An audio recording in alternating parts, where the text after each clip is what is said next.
Usama dan Zaid, ayahnya, dua-duanya sahabat kita katakan radhiyallahu anhuma. Dia berkata, "Qultu ya Rasulullah, lam araka tasumu min asy-syuhuri ma tasumu min Sya'ban." Qala dzalika syahrun yakfulu an-nasu anhu baina Rajabin wa Ramadan, wa huwa syahrun turfa'u fihi al-a'malu ila Rabbil alamin, fa uhibbu an yurfa 'amali wa ana sha'im.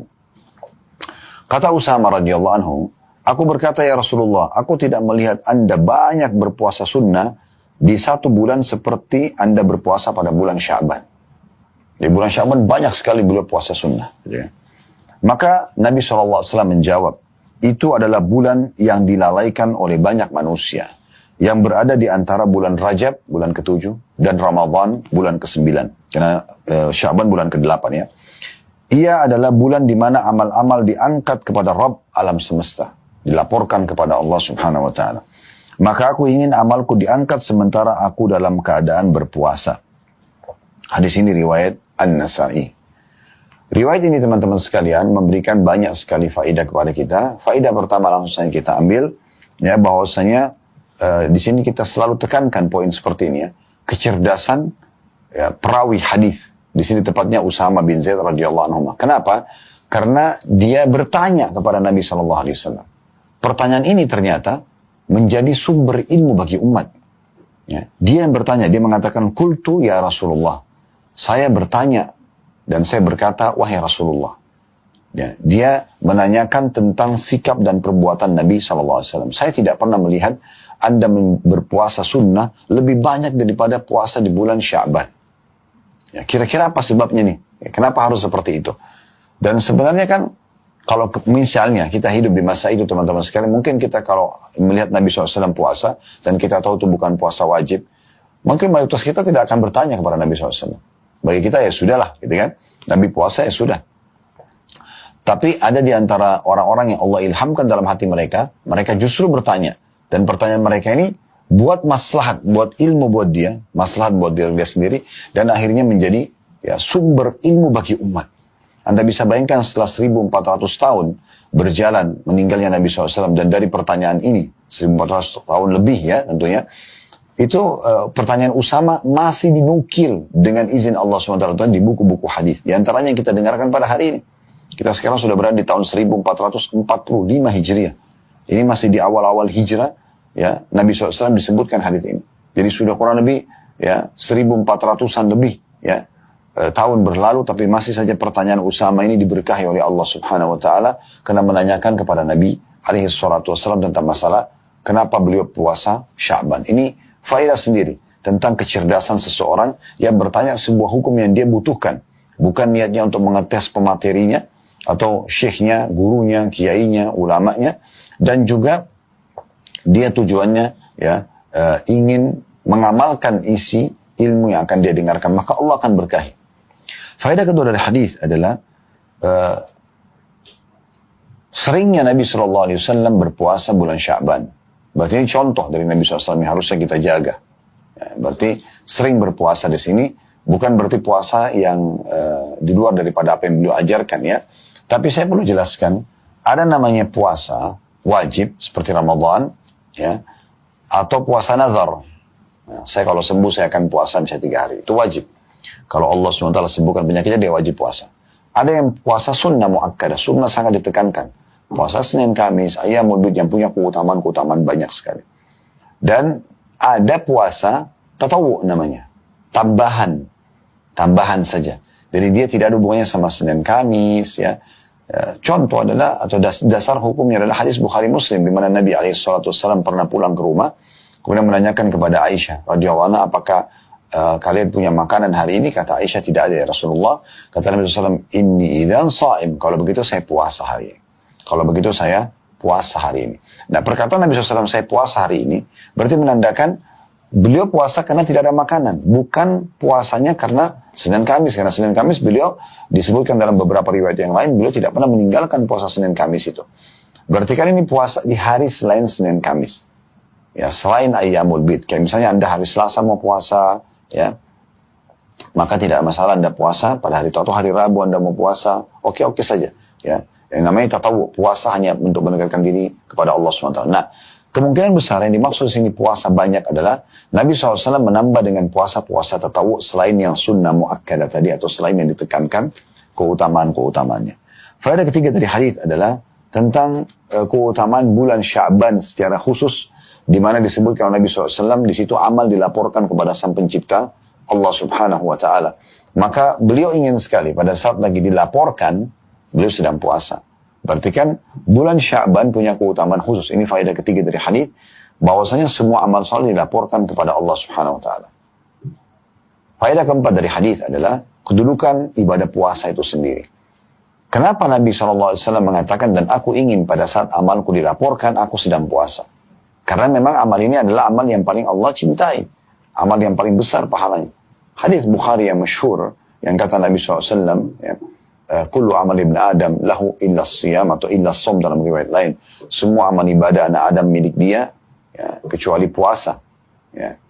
Al-hasanatu bi asyri amthaliha, satu ibadah itu bisa sampai 10 kali lipat, ila sab'ami'a dhifin, sampai 700 kali lipat, illa saum, kecuali puasa. Qala Allah Azza wa Jalla, Allah berfirman, fa innahu li wa ana ajzi bihi, karena dia milik saya dan akan saya balas langsung. Berarti memang puasa ini punya nilai pahala yang sangat besar.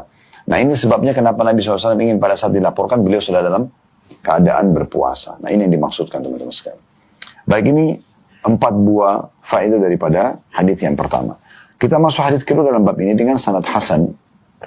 Urutan 1023 dari awal belajar. Berbunyi, diriwayatkan dari Anas bin Malik radhiyallahu anhu. Kita cuma mengatakan radhiyallahu anhu karena Anas memang sahabat dan masuk Islam bersama ibunya Ummu Hani radhiyallahu anha, tapi Malik ayahnya meninggal dalam keadaan kafir. Maka kita cuma mengatakan radhiyallahu anhu. Beda tadi dengan hadis sebelumnya Usama bin Zaid radhiyallahu anhuma. Dua-duanya kita doakan keridhaan karena si anak dan ayah dua-duanya masuk Islam. Anas bin Malik radhiyallahu anhu mengatakan, "Kana Rasulullah SAW yasumu wa la yuftiru hatta naqul ma fi nafsi Rasulillah sallallahu alaihi wasallam an yuftira al-'am, thumma yuftiru fala yasumu hatta naqul ma fi nafsi an yasuma al-'am, wa kana ahabba as-sawmi ilaihi fi Sya'ban." Kata Anas bin Malik, Rasulullah SAW terus saja berpuasa dan tidak berbuka. Maksudnya hari ini puasa, besok puasa gitu ya. Beliau lanjutkan, sampai kami berkata, dalam diri Rasulullah SAW tidak terdapat keinginan untuk berbuka atau tidak puasa tahun ini. Karena sepanjang tahun itu isinya puasa mayoritasnya. Kemudian beliau berbuka dan beliau tidak berpuasa sehingga kami berkatakan dalam diri Rasulullah SAW tidak terdapat keinginan untuk berpuasa tahun ini. Ada juga tahun yang lain di mana Nabi SAW umumnya tidak berpuasa. Melewatinya dengan tidak berpuasa.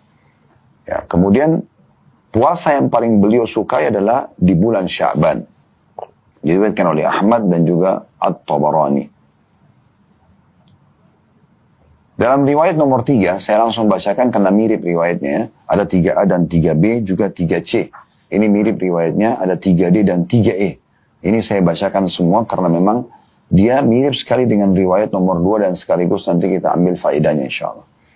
3A-nya dengan sanad sahih. Mohon maaf tadi hadis nomor 2 itu diriwayatkan oleh Ahmad dan Tabarani. Hadis nomor 3 dan 3A-nya urutan 1024 dari awal belajar. 3A dengan sanad sahih. Dari Aisyah radhiyallahu anha dia berkata, "Kana Rasulullah SAW yasum hatta naqula la yuftir, wa yuftiru hatta naqula la yasum, wa ma ra'aitu Rasulullah sallallahu alaihi wasallam istakmala siyama syahrin qattun illa syahra Ramadan, wa ma ra'aituhu fi syahrin aktsara siyaman minhu fi Sya'ban."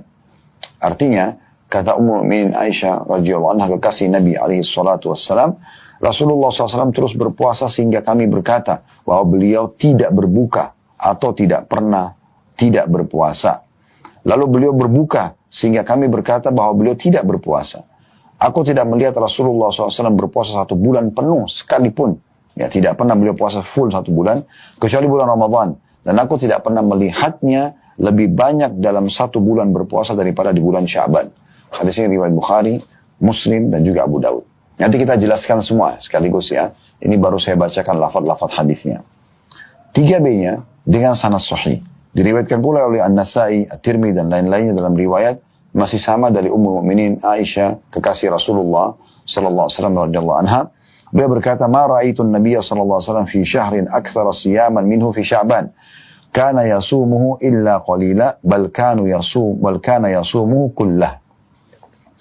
Aku tidak pernah melihat Nabi SAW lebih banyak dalam sebulan puasa sunnah daripada bulan Sya'ban. Beliau berpuasa padanya kecuali sedikit, bahkan beliau pernah berpuasa seluruhnya. 3C-nya dengan sanad sahih. Dan dalam satu riwayat milik Abu Daud, Aisyah radhiyallahu anha berkata, "Kana habbas syuhuri ila Rasulillah sallallahu alaihi wasallam an yasumahu Sya'ban, thumma yasiluhu bi Ramadan." Bulan yang paling disukai oleh Rasulullah SAW untuk berpuasa adalah bulan Sya'ban. Kemudian beliau menyambungnya dengan bulan Ramadan. 3D-nya dengan sanad hasan. Dan dalam riwayat An-Nasai, masih Aisyah radhiyallahu anha berkata, "Lam yakun Rasulullah sallallahu alaihi wasallam di syahrin aktsara siyama minhu di Sya'ban, kana yasumuhu aw 'ammatahu." Rasulullah SAW tidak lebih banyak puasa dalam satu bulan daripada bulan Sya'ban.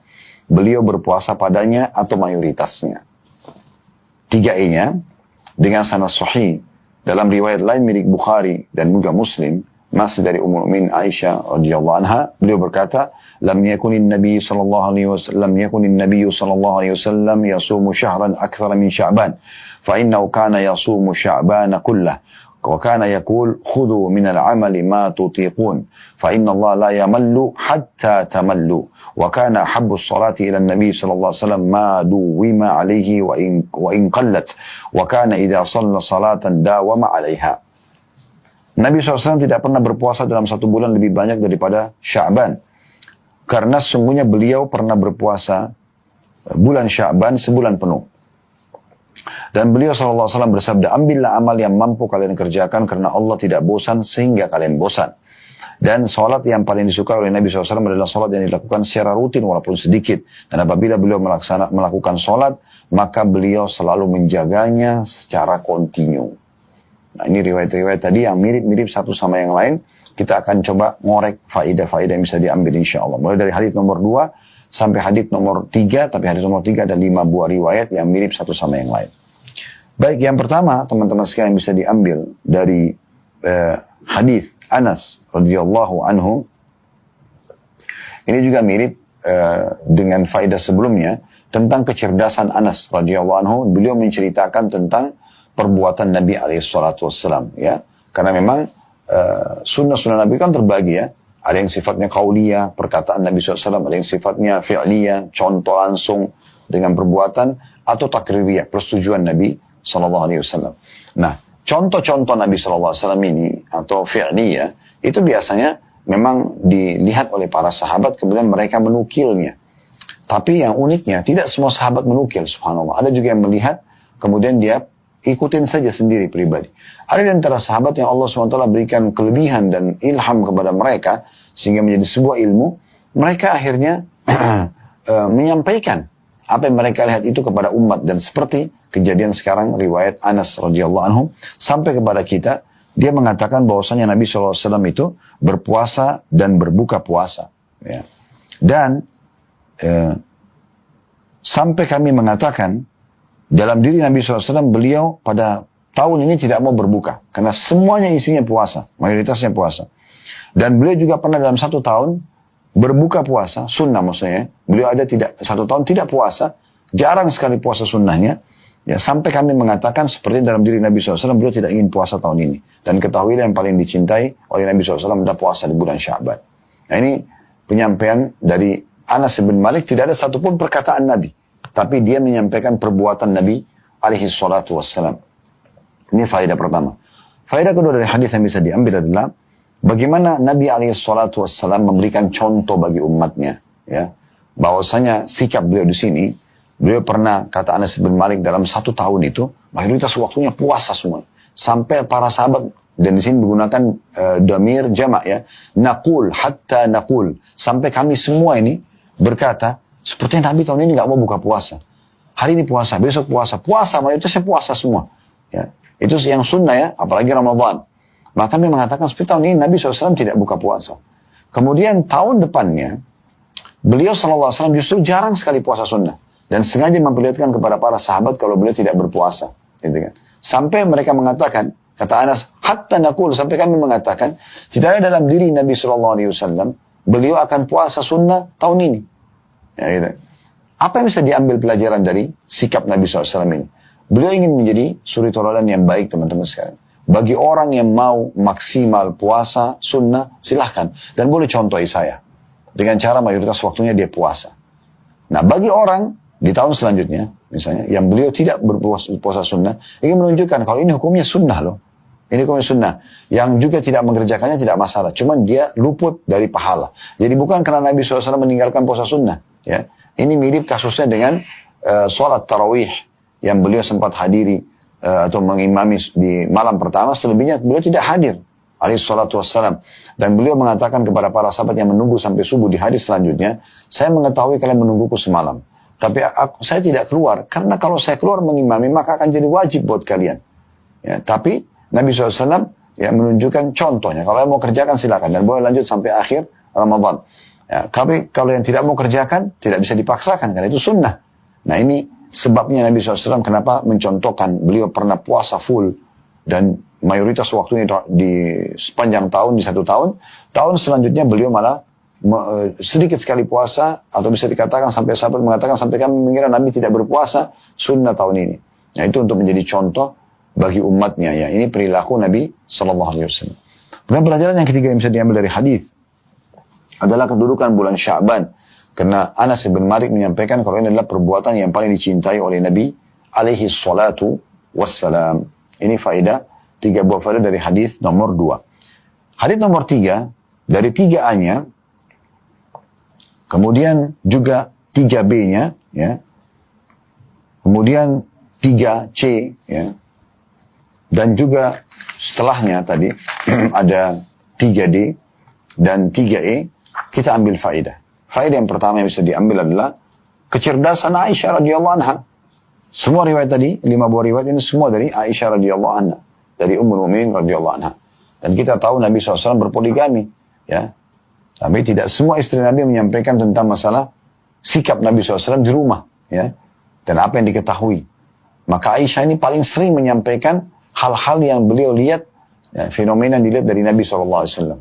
Sampai ke masalah interaksi biologis dengan Nabi SAW pun, yang paling banyak riwayat yang dinukil dari Ummul Mukminin Aisyah radhiyallahu anha. Beliau menyampaikan karena ini sebuah pelajaran bagi umat, ya, sebagai contoh. Maka di sini beliau, ya, menyampaikan beberapa riwayat dinukil dengan berbeda lafaz tentang puasa Nabi SAW ini.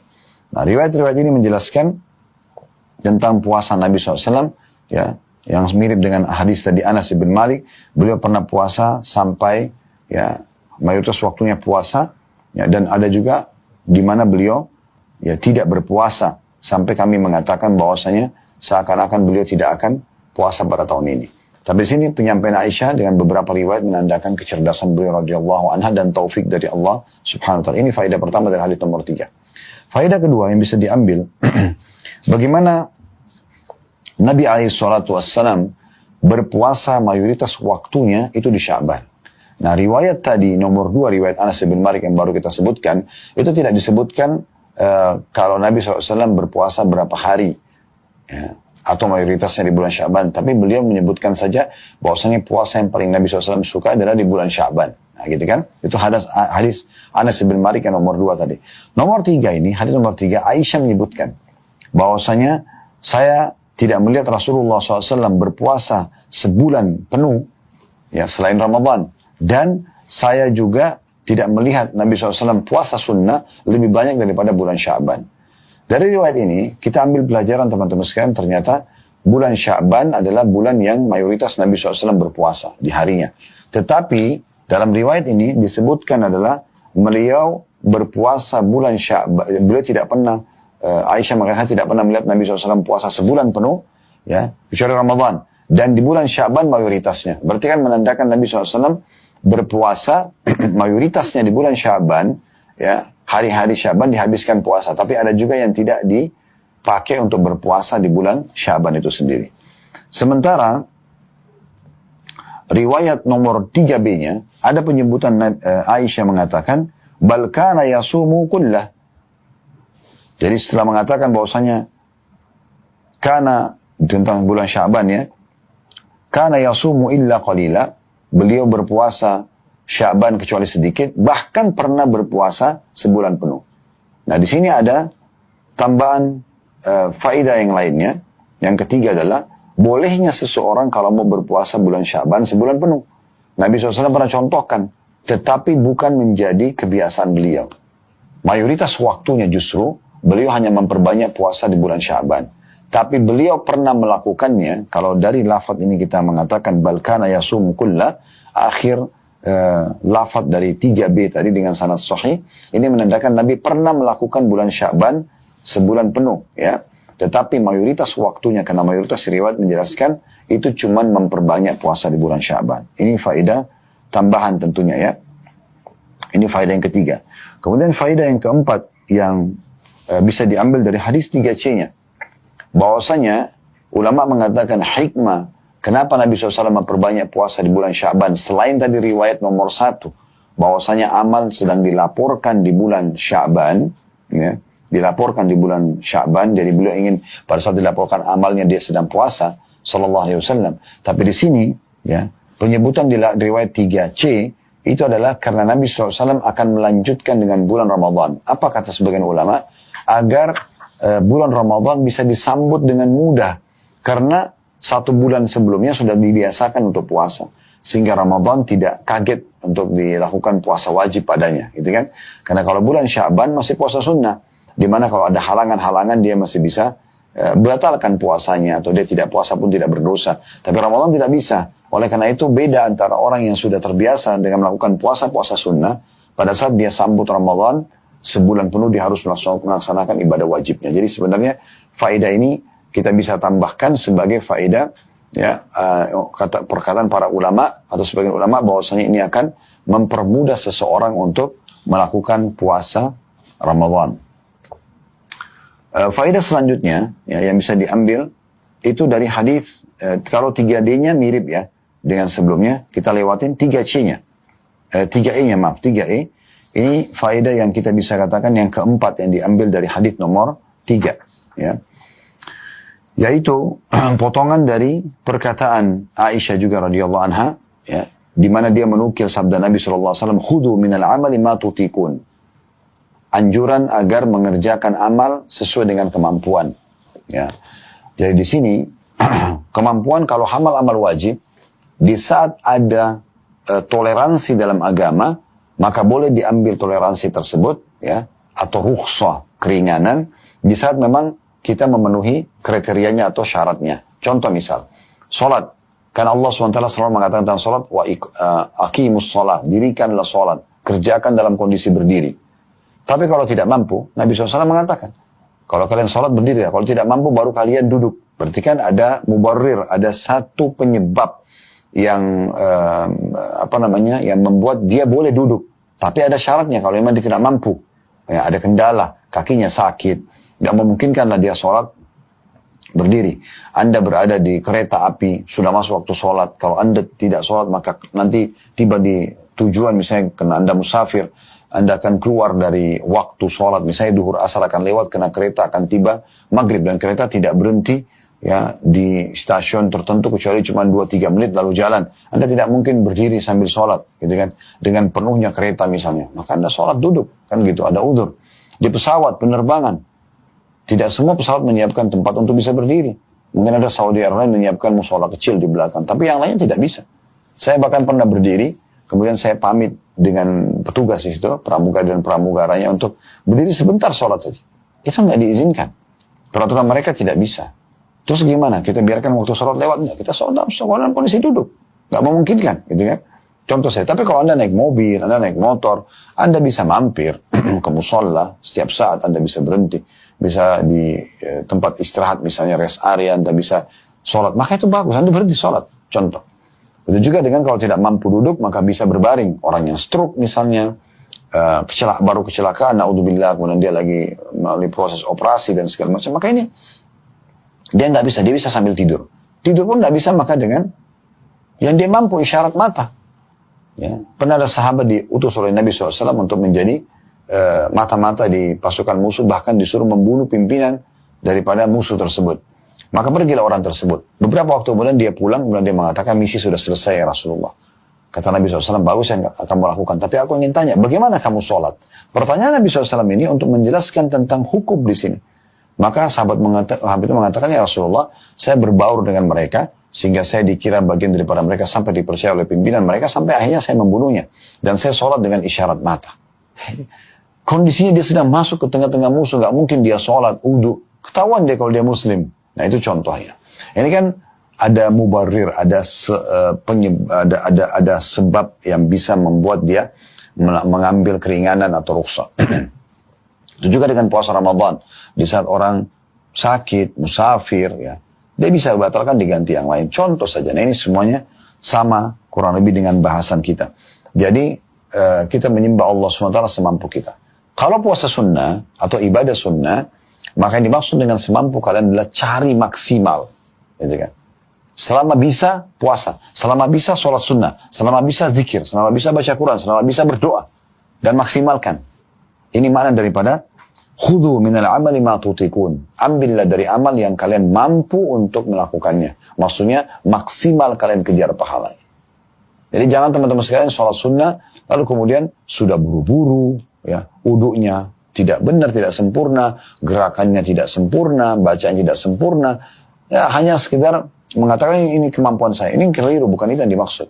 Ini maksudnya adalah dia pada saat mengerjakan, dia akan maksimal mencari apakah itu kualitasnya atau kuantitasnya. Sehingga akhirnya betul-betul dia bisa mendapatkan maksimal pahala. Itu yang dimaksud di sini dari faedah hadis ini. Faedah kelima dari hadis adalah Allah Subhanahu wa taala itu tidak pernah jenuh dan tidak akan pernah meninggalkan hambanya selama hamba itu berusaha mendekatkan diri kepadanya. Ini potongan sabda Nabi SAW. فَإِنَّ اللَّهَ لَا يَمَلُّ حَتَّى تَمَلُّ. Allah tidak akan jenuh sampai kalian jenuh. Di sini tentunya sifat ini sesuai dengan kemahasempurnaan sang pencipta Allah Subhanahu wa taala dan sesuai dengan apa yang dia inginkan. Namun di sini lebih kepada peringatan kepada sang hamba. Ya. Sebagaimana pernah ada sahabat yang mengatakan, ya Rasulullah, kalau saya buat dosa apa yang saya harus lakukan? Kata Nabi SAW, tobatlah. Dia bilang, kalau saya ulangi, kata Nabi SAW, tobat lagi. Kalau saya ulangi lagi, kata Nabi SAW, tobat lagi. Dan lalu Nabi SAW mengatakan, mirip dengan lafaz hadis ini, Allah tidak akan bosan atau jenuh sampai kalian yang bosan. Gitu kan? Jadi ini poin mesti digaris bawahi teman-teman sekalian. Jadi jangan pernah bersangka buruk kepada Allah, kayaknya Allah tidak akan maafkan saya, kayaknya saya tidak akan disembuhkan, kayaknya saya begitu. Jangan. Allah Subhanahu wa ta'ala itu maha penyayang terhadap hamba-hambanya. Allahu Rahim, maha penyayang. Ya. Dan Allah Subhanahu wa ta'ala itu mencintai hamba-hambanya. Lebih cinta daripada seorang ibu sayang kepada anaknya. Sebagaimana sabda Nabi SAW dalam hadis Bukhari. Ketahuilah semuanya Tuhan kalian, Allah lebih mencintai kalian dan menyayangkan dibandingkan ibu, ya seorang ibu kepada anaknya. Allah tidak ingin kita masuk ke neraka. Terbukti teman-teman sekalian, sekian banyak pun dosa kita lakukan. Pelanggaran-pelanggaran. Ini kalau di alam manusia mungkin sudah dipenggal lehernya. Mungkin sudah dihukum berat. Tapi di sisi Allah Subhanahu wa ta'ala, asal dia mau tobat nasuha, dia mau kembali kepada Allah, dia mau perbaikin, mungkin ada ujian-ujian datang untuk membersihkan dosanya, tapi setelahnya dia bisa berjalan. Berapa banyak orang yang dulunya pelaku dosa, begitu dia tobat nasuha, Allah bukain pintu rezekinya, Allah berkahi rumah tangganya, Allah berikan kesehatan tubuhnya. Padahal dulunya penjahat. Karena dia ingin kembali kepada Allah Subhanahu wa ta'ala. Itu yang dimaksud di sini. Bagaimana Allah Subhanahu wa ta'ala memberikan kita peluang-peluang yang luar biasa untuk selalu mengerjakan kebaikan-kebaikan dan juga bertobat dan meninggalkan perbuatan yang salah. Ini faedah kelima. Faedah keenam adalah pentingnya seseorang menjaga ibadah dan konsisten dalam menjaganya. Konsisten dalam menjaganya. Ya. Karena memang di sini potongan dikatakan oleh Aisyah radhiyallahu anha, wa kana habbus salati ila Nabi SAW ma duwima alaihi wa in qallat. Dan salat yang paling Nabi SAW paling sukai, ibadah yang paling beliau sukai adalah beliau yang ibadah yang selalu bisa mudah terjaga walaupun itu sedikit. Yang penting rutin dijaga, gitu kan. Nah, untuk mencapai satu perbuatan teman-teman sekalian itu mudah. Target kita misalnya mau maksimal 100 pahala, bisa. Tapi konsisten menjaganya ini yang butuh perjuangan lebih besar. Untuk menjadi juara di satu level kita, misalnya di sekolah, bagi anak-anak yang masih sekolah, siswa-siswi, atau mungkin mahasiswa-mahasiswi ya. Maka mereka untuk jadi ranking 1, juara 1, cum laude bisa. Tapi konsisten menjaga setiap tahun dia seperti itu, ini butuh perjuangan. Nah ini yang dimaksudkan di sini. Nah bagaimana seorang muslim setelah tahu ini kebenaran, maka dia berusaha untuk menjaganya, rutinitas. Kata Nabi SAW kepada sebagian sahabat, jangan kalian ya sholat malam lalu kalian mengatakan, dulu saya pernah sholat malam. Atau, ya, jangan kalian menjadi seperti si fulan yang mengatakan, dulu saya pernah sholat malam. Itu dulu. Umur 17, umur 18, oke lah, Anda pernah sholat malam, dicatat amalnya. Nggak ada yang luput. Inna Allah la yadhlimu mithqala dzarrah. Allah tidak akan menzalimi seseorang walaupun seperti biji sawi, gitu kan. Tetapi itu dulu. Sekarang, umur Anda sudah 30, 40, 50 tahun. Sekarang Allah masih kasih kesempatan. Kenapa tidak buat sekarang? Yang dulu ya dulu. Ini sering juga saya bahasakan kepada jemaah yang pergi umrah dan haji bersama kami. Walaupun sudah pernah umrah haji, pergi lagi. Ada kesempatan. Lakukan lagi. Karena memang Anda sedang diberikan kesempatan oleh Allah SWT. Tapi kan saya mau umrahkan keluarga saya. Itu hak Anda. Tapi yang sedang diberikan kesempatan adalah Anda. Kalau yang lalu sudah Allah terima dengan pahala, sekarang Allah kasih kesempatan lagi isi amal Anda.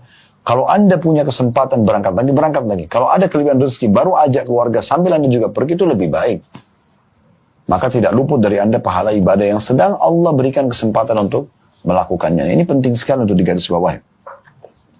Faedah ketujuh, terakhir dari hadis nomor 3 ini adalah bahwasanya Nabi SAW, ya, kalau mengerjakan satu perbuatan maka beliau konsisten. Udah, sekali tahu ini keutamaannya A, maka dikerjakan. Ini faedah tertentu ya, yang bisa kita tambahkan. Yang ketujuh, bahwasanya Nabi SAW itu kalau kerja itu beliau memang konsisten. Jadi kalau faedah keenam kan adanya anjuran untuk konsisten menjaganya. Tapi di sini Nabi SAW ditekankan oleh Aisyah, memang beliau kalau melakukan beliau konsisten, komitmen untuk menjaga itu. Dan ini perlu sekali setiap muslim memperhatikan masalah. Dan jangan kita kembang kempis ya, jangan maju mundur dalam mengerjakan satu ibadah. Tapi bagaimana kita berpegang teguh pada itu. Yang terakhir teman-teman sekalian, ada hadis nomor 4 dan hadis nomor 5 dalam bab ini. Dan insya Allah kita tutup dengan ini. Hadis nomor 4 ada 4A dan 4B. Urutan 1025 dari awal belajar. 4A dengan sanad sahih dari Ummu Salamah radhiyallahu anha, dia berkata, "Ma ra'aitu Rasulullah sallallahu alaihi wasallam yasumu syahraini mutatabi'aini illa Sya'ban wa Ramadan." Aku tidak pernah melihat Rasulullah SAW berpuasa 2 bulan berturut-turut kecuali Sya'ban dan Ramadan. Diriwayatkan oleh Tirmidzi dan dia mengatakan hadis hasan. 4B-nya dengan sanad sahih dan diriwayatkan pula oleh Abu Daud dan lafadznya, "Qultu lam yakunin Nabi sallallahu alaihi wasallam yasumu fis sanati syahran tamman illa Sya'ban, kana yasiluhu bi Ramadan."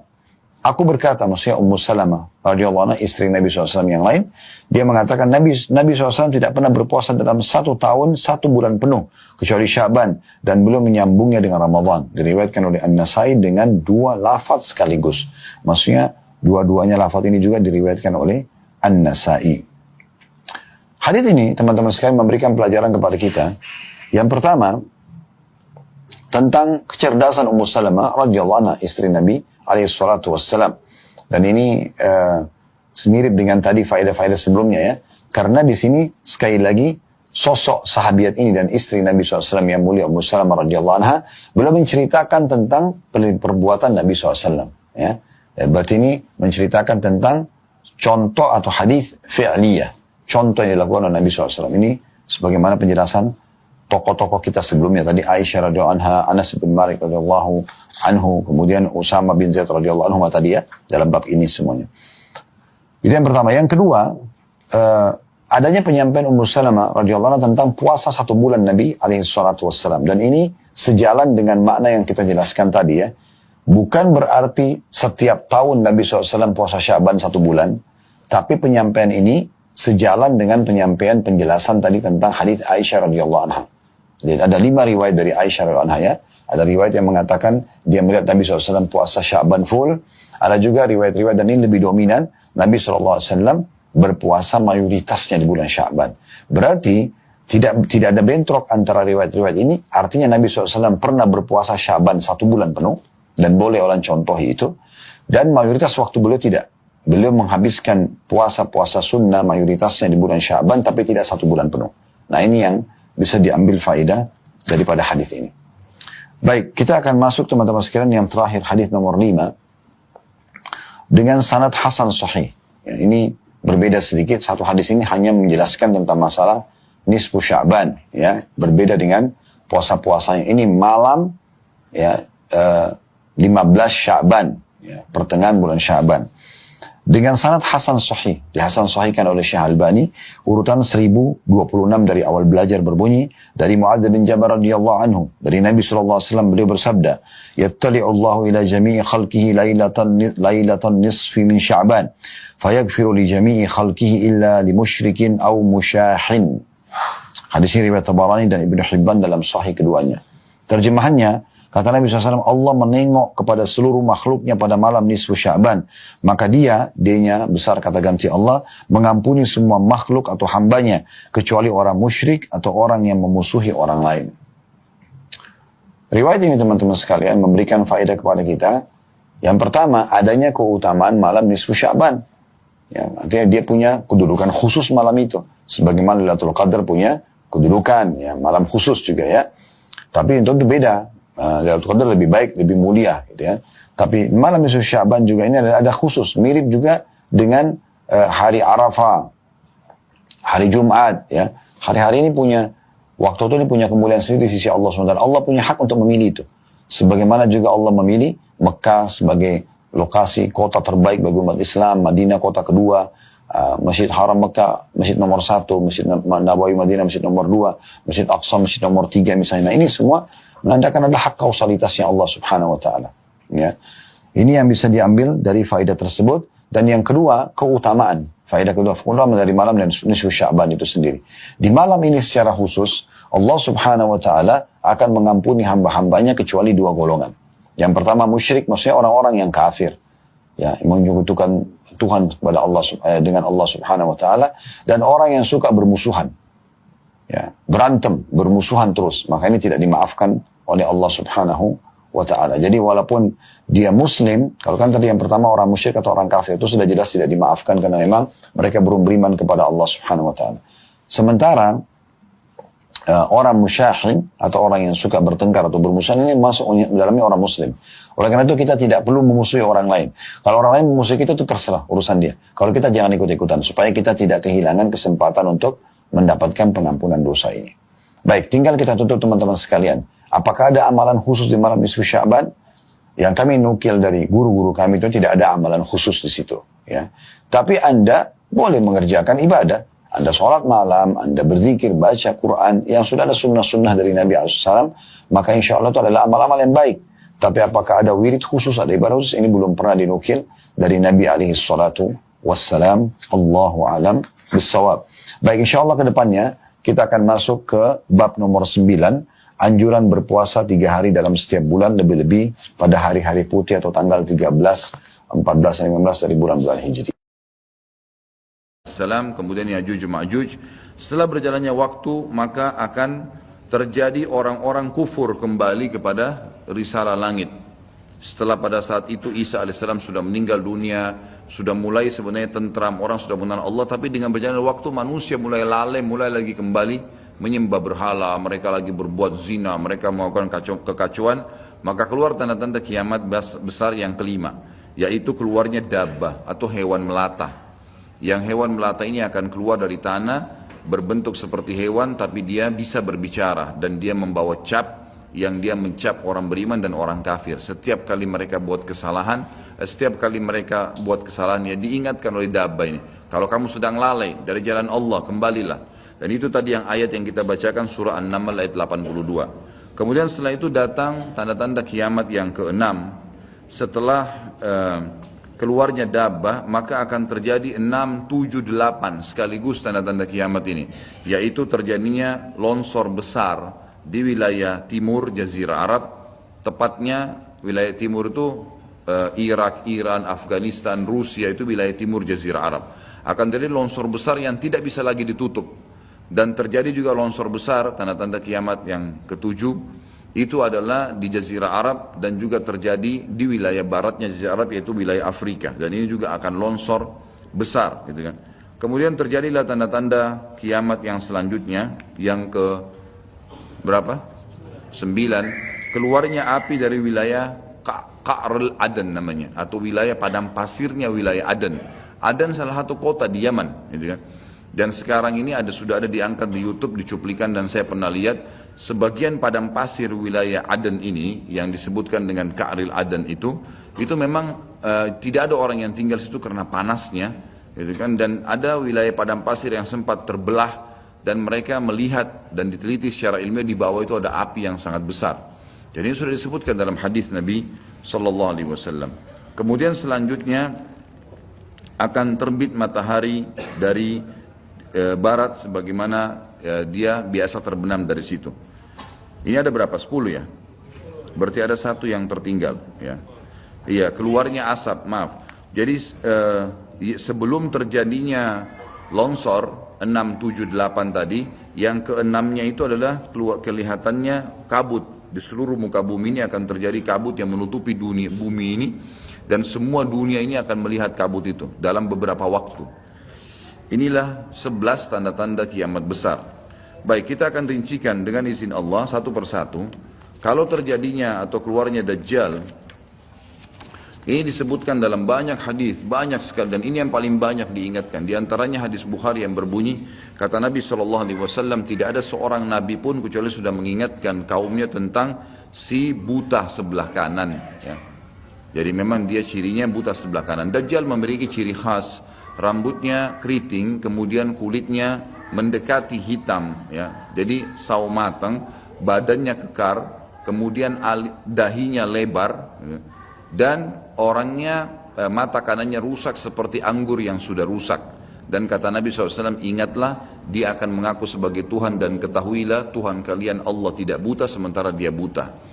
Kemudian orang-orang pada bertanya, ya Rasulullah, bagaimana bisa orang mengikutinya? Kata Nabi SAW, pada saat itu dunia akan ditimpa kelaparan dan Dajjal memiliki bergunung-gunung makanan. Ini bahasa wahyunya begitu. Allahu alam seperti apa, yang jelas dia bergunung-gunung memiliki makanan, dan dia akan melewati seluruh muka bumi ini. Tidak ada satu tempat pun kecuali dia akan lewati, melainkan akan dilewati kecuali Madinah dan Mekah. Itu yang dia tidak bisa masukin. Dajjal akan membuat kerusakan di muka bumi 40 hari. Satu hari pertama seperti setahun, satu hari kedua seperti sebulan, satu hari ketiganya seperti sepekan, dan sisa harinya seperti hari-hari kalian.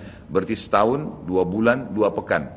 Dan ini kemungkinan kata sebagian ulama, dia akan menggunakan teknologi yang ada sekarang. Karena Nabi SAW mengatakan, akan keluar Dajjal dari wilayah Yahudiyah di Khurasan. Wilayah Yahudi ini subhanallah, sekarang di Iran ada satu perkampungan namanya Yahudiyah, diberikan nama itu, dan mayoritas penduduknya orang Yahudi. Kata Nabi SAW, Dajjal akan keluar dari wilayah Yahudiyah di Khurasan. Khurasan itu Iran, gitu kan? Dan sekarang ini sudah ada, semua ini ada. Tidak mungkin salah sabda Nabi SAW. Dikatakan akan keluar dan diikuti dengan 70.000 orang Yahudi. Dan sebagian ulama hadis mengatakan pada saat itu teknologi sangat canggih seperti sekarang, lebih canggih lagi, gitu kan? Sehingga Dajjal mengelilingi muka bumi ini dengan 1 tahun 2 bulan 2 pekan itu sudah kelilingi seluruh dunia. Dan setiap kali kata Nabi SAW dia memasuki sebuah wilayah dan orang-orang beriman padanya, maka wilayah itu akan subur, turun hujan dari langit, perekonomian mereka, ya, perkebunan, peternakan, semua akan subur. Dan setiap wilayah yang ditinggalkan oleh Dajjal tidak mau beriman, maka akan susah, hujan tidak turun dari langit, hasil mereka mengurang dan seterusnya. Jadi memang ini sabda Nabi SAW, disuruh kita menghindar, bukan melawannya. Dajjal akan terus membuat kerusakan di muka bumi dan banyak sekali pengikut-pengikutnya. Kata sebagian ulama hadis, beritanya akan merambak sangat cepat dan banyak pengikutnya karena menggunakan media. Kemungkinan menggunakan media kayak kita sekarang merambat luar biasa, mudah ditangkap informasinya. Dajjal akan dikenal oleh orang-orang, Jadi orang-orang akan banyak yang tidak beriman sama Allah, yang munafik, semuanya ikut. Termasuk ada yang mengaku Islam tapi munafikin menjadi pengikutnya Dajjal. Ya. Kemudian Dajjal akan keliling terus di muka bumi sampai dia tiba di Madinah, yang diceritakan kota Madinah. Dan dia tidak bisa memasuki kota Madinah karena di setiap pintu gerbangnya ada malaikat yang menghenduskan pedang. Ada 2 malaikat yang menghenduskan pedang dan menghadangnya. Maka Dajjal pun tidak bisa masuk. Allahu alam bagaimana ini terjadi, tapi ini sabda Nabi SAW. Lalu Dajjal pun mencari gunung tertinggi yang ada di sekitar perbatasan Madinah. Sebagian ulama yang pernah saya tangkap bahasa mereka mengatakan batas Madinah yang paling mudah dijangkau dan masuk adalah Wadi Aqiq. Wadi Aqiq sebuah lembah yang kebetulan dulu berada di depan kampus kami. Jadi di situ dianggap kalau sudah keluar dari situ berarti sudah keluar dari wilayah haram itu sendiri. Allahu alam, ini ijtihad tentunya. Tapi yang jelas Dajjal akan naik ke atas sebuah gunung, kemudian dia berkata kepada para pengikutnya, apakah kalian melihat istana putih itu? Maka mereka semua melihat ke arah Masjid Nabawi. Lalu mereka mengatakan, iya, kata Dajjal, itulah istananya Muhammad yang aku tidak bisa jangkau. Dan subhanallah, sekarang Masjid Nabawi warnanya seperti istana putih, gitu kan? Tanpa disadari dengan menggunakan marmer putih, besar, begitu juga dengan perluasannya nanti. Memang kalau dari kejauhan seperti istana yang sangat mewah, gitu kan? Ringkas cerita, Dajjal pun akhirnya sebelum pergi, dia sempat menyentakkan kakinya, kata Nabi SAW, sehingga membuat terjadilah gempa di Madinah dan membuat seluruh orang munafik di Madinah keluar jadi pengikutnya. Terjadi gempa dan hanya tinggal di sana orang-orang beriman. Hanya tertinggal di sana orang-orang yang beriman. Lalu keluarlah sebelum Dajjal pergi, keluarlah satu anak muda yang kata Nabi SAW orang terbaik pada saat itu. Orang terbaik pada saat, orang yang paling luar biasa imannya. Masih muda di sini ulama mengatakan istilah syab dalam bahasa Arab bisa dari mulai balik 12 tahun sampai 40 tahun. Nanti keluar seorang anak muda yang diistilahkan syab antara umur ini, kemudian keluar dan sempat melihat Dajjal. Maka Dajjal pun mengatakan, menangkapnya segera dan mengatakan, saya Tuhanmu. Maka orang tersebut mengatakan, kau adalah Dajjal yang telah diceritakan oleh Nabi SAW. Karena dalam hadis yang lain dikatakan, setiap orang mukmin bisa melihat di dahinya tulisan kafara yang berarti kufur. Dia bisa membaca bahasa Arab atau tidak, tapi dia akan bisa membaca dengan hikmah Allah. Matanya orang mukmin bisa melihat itu, sehingga dia tahu ini adalah Dajjal. Kemudian Dajjal pun mengambil gergaji dan membelah dua dari kepala sampai kemaluannya, sehingga anak muda itu terbelah dua dan Dajjal melewati tengah-tengahnya dan seluruh pengikutnya bersorak-sorak. Lalu Dajjal berkata, bangkitlah, bangkit kembali bersatu. Lalu kata Dajjal, apa kau sudah yakin saya Tuhanmu? Maka Dajjal mengatakan, maka anak muda itu mengatakan, justru saya tambah yakin kau adalah Dajjal. Setelah itu dia berusaha membunuhnya tapi dia tidak mampu lagi. Allah sudah selamatkan. Maka Dajjal pun meninggalkan lokasi tersebut. Lalu puncaknya Dajjal menuju ke Palestina. Dan dia akan bermarkas di sebuah tempat namanya Babulut. Babulut dalam hadis. Subhanallah, sekarang ini sudah ada kota di Israel yang mereka rebut wilayah Palestina, sebuah seperti kecamatan, ya, kalau yang saya tangkap, saya depan ada cuplikannya, itu ternyata diberikan nama Babulut oleh orang Yahudi. Dan ini disebutkan dalam hadis dengan lafaz itu Babulut, ya, Bablut, gitu kan. Ini subhanallah saya lihat cuplikannya Babulut, gitu. Ini luar biasa nih, seperti sabda Nabi SAW. Dan sekarang mereka lagi fokus membangun, menjadikan wilayah itu wilayah yang paling mewah di Israel. Subhanallah, gitu kan. Dajjal akan menuju ke sana, dan sementara dia menuju ke sana, setiap wilayah yang dia lewatin, salah satunya disebutkan dalam hadis Bukhari adalah dia akan melewatin satu wilayah yang sangat banyak masyarakatnya. Ya Allahu alam ini di mana? Apakah di wilayah Cina? Apakah di pokoknya masyarakat komunitasnya paling besar. Kita tahu sekarang Cina sama India ini tempat yang sangat luas. Banyak masyarakatnya, dia akan melewati wilayah yang banyak masyarakatnya, lalu kemudian dia berkata kepada pemimpinnya, Allahu alam, ini presiden kah, raja kah, kepala suku kah, dia akan berkata bahwasanya saya Tuhanmu. Maka orang itu mengatakan, apa buktinya kau Tuhan saya? Dia bilang, bagaimana kalau saya hidupkan kedua orang tuamu? Apa kau akan percaya saya Tuhanmu? Maka orang itu berkata, tentu saja. Ada Dajjal, tunjukkan kuburannya, ditunjuk kuburannya, lalu Dajjal mengatakan, keluarlah. Maka keluarlah orang tuanya dan berkata ibu ayahnya, ikutlah pada orang ini karena ikutlah pada ini karena dia adalah Tuhanmu. Maka akhirnya kepala suku atau kepala negara itu pun menyatakan ikut dan seluruh masyarakatnya ikut. Jadi luar biasa, miliaran orang jadi pengikut Dajjal pada saat itu.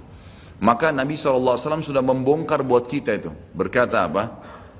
Itulah dua syaitan yang menjelma untuk menipu manusia.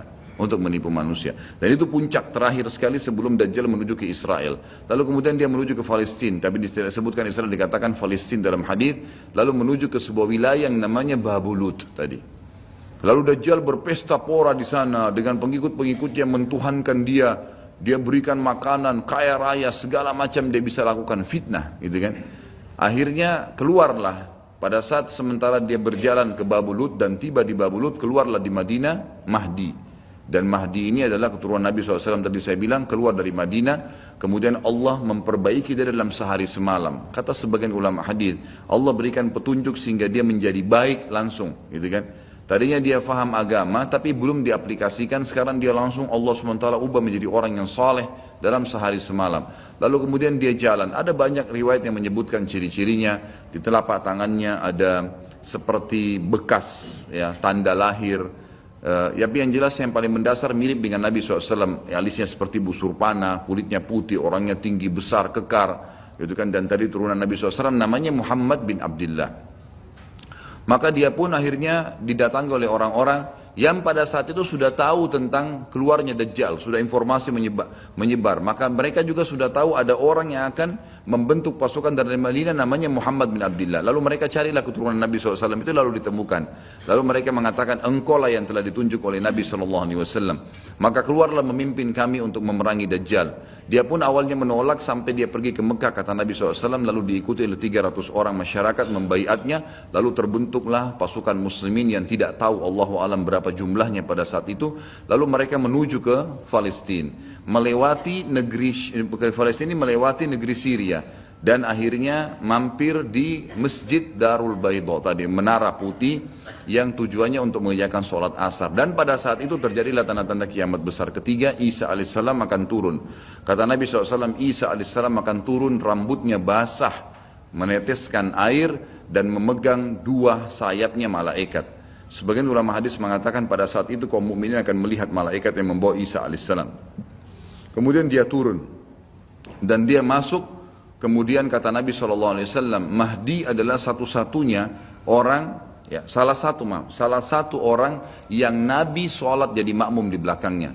Karena waktu turun Nabi Isa, orang sudah tahu semua ini akan turun, lagi berkumpul gini mau sholat, pas mau iqamah sholat Isa alaihissalam turun. Dan orang-orang sudah mengatakan Isa sudah datang. Jadi informasi pasti, bukan lagi yang diragukan, bukan masih nebak ini Isa atau bukan, mereka sudah tahu. Turunnya kelihatan dan mereka masuklah. Lalu kemudian Mahdi mengatakan silakan memimpin, hai Nabiullah. Kata Nabi Allah, imam dari diri kalian, dari kalian sendiri, dari kaum muslimin. Maka akhirnya dia pun menjadi imam. Kemudian terbentuklah pasukan tersebut, tiba di Babulut. Saya tutup dengan kisah Babulut ini. Pada saat tiba di Babulut, ya, tiba di Palestina, maka Dajjal tidak tahu yang datang ini siapa. Disebarkan berita oleh pengikutnya mengatakan, hai Dajjal, sudah datang pasukan yang ingin memerangi kita. Lalu Dajjal mengatakan, siapa yang berani mengalahkan saya? Siapa yang bisa? Bukakan pintu gerbang, kita tantang. Dia nggak tahu kalau Isa alaihissalam yang datang. Kemudian pada saat dibukakan, Dajjal dengan sombongnya, dia tahu dia tidak mati. Gitu kan? Punya kekuatan super yang luar biasa. Begitu dibuka pintu gerbang, dia sengaja nunggu di pintu gerbang untuk menunjukkan, mendemonstrasikan kemampuannya di depan para pengikutnya. Ternyata waktu dibuka pintu gerbang, Isa alaihissalam di depan pasukan muslimin. Dan akhirnya begitu melihat Isa, dia coba melarikan diri dan badannya meleleh seperti melelehnya lilin, gitu kan? Jalan terus meleleh sampai akhirnya Isa alaihissalam mengejarnya sambil mengatakan, wahai musuh Allah, sudah saatnya kau mati. Diletakkan di tanah, ditekan oleh Isa alaihissalam, lalu kemudian ditombak di antara dua matanya dengan tombak emas, yang akhirnya membuat Dajjal mati.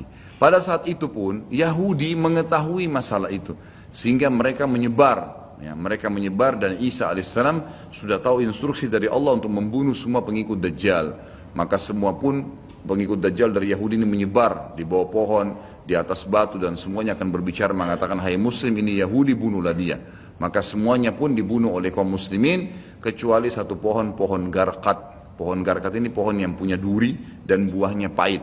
Dulu di kuburan Baqi cukup banyak, ya. Sekarang subhanallah di Israel paling banyak ditanam pohon garkat karena mereka tahu bahwasanya itu tidak akan berbicara untuk menunjukkan siapa